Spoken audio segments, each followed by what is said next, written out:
Olá! Hoje a gente vai mergulhar num tema fascinante. Vamos explorar como a arquitetura de um lugar tão antigo como o Templo de Salomão foi pensada não só para ser um prédio, mas para comunicar ideias super profundas. A gente vai tentar decifrar a história que ele conta. Então, para começar, fica a pergunta: será que uma construção, uma coisa parada, pode mesmo passar uma mensagem poderosa? Essa é a questão que vai guiar toda a nossa análise de hoje. A ideia central aqui é que cada pedacinho do Templo de Salomão, sabe? Dos pilares até os portões, tudo foi colocado ali com uma intenção, com um simbolismo. Era literalmente um sermão gravado em pedra.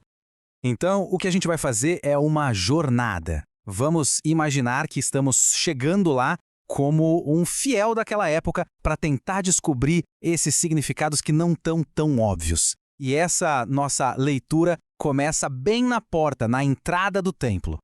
E o que um visitante encontraria de cara? Duas estruturas gigantescas, imponentes, emoldurando a entrada.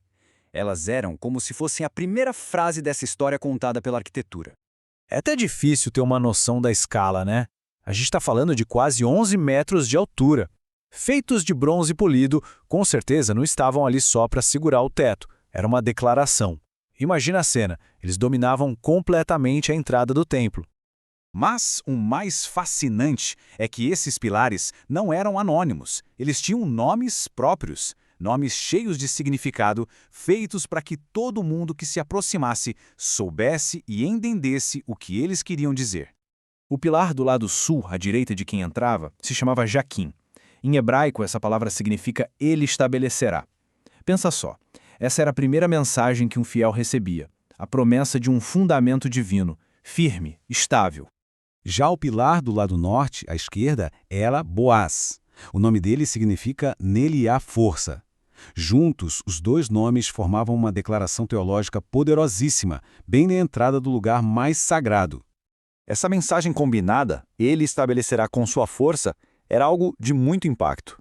Mas como é que isso foi sendo interpretado ao longo do tempo? Vamos ver como diferentes tradições de fé entenderam o significado desses gigantes de bronze. Olha que interessante essa comparação. Dá para ver direitinho a continuidade e a reinterpretação. Para os antigos israelitas, os pilares eram uma garantia de que Deus estabelecia e sustentava o reino e a adoração. Já para os cristãos, os pilares se tornaram símbolo de Cristo, que estabelece a igreja e é a fonte de toda a força espiritual. A mensagem principal de estabilidade e poder divinos continua ali. O que muda é o foco. Bom, vamos seguir em frente. Saindo da entrada do templo e indo para o complexo maior ao redor, a gente vai ver como essa linguagem da arquitetura continua. O nosso foco agora muda para os vários portões que controlavam o acesso à cidade e ao templo.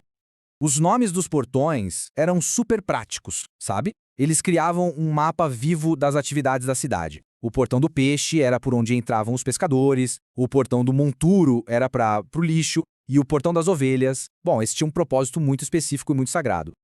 E aqui está um detalhe crucial. O portão das ovelhas não era só mais uma entrada, era o caminho para o sacrifício. E por causa disso, foi o único portão que foi formalmente consagrado, marcado como santo. Isso já destaca a importância central que ele tinha na adoração judaica. Essa nossa jornada arquitetônica está chegando agora no seu clímax teológico. Vamos ver como esse portão, que era super funcional, o portão das ovelhas, foi reinterpretado para se tornar um dos símbolos mais profundos do acesso a Deus.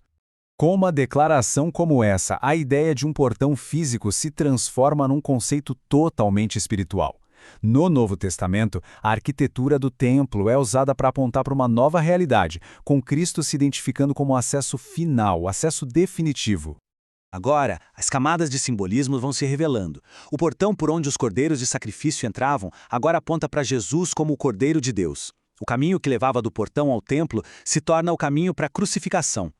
O fato dele não ter trancas simboliza a graça, que é oferecida de graça. E, finalmente, por ter sido reconstruído pelo sumo sacerdote, ele aponta para Jesus como o mediador supremo. Tudo começa e termina com o sacrifício.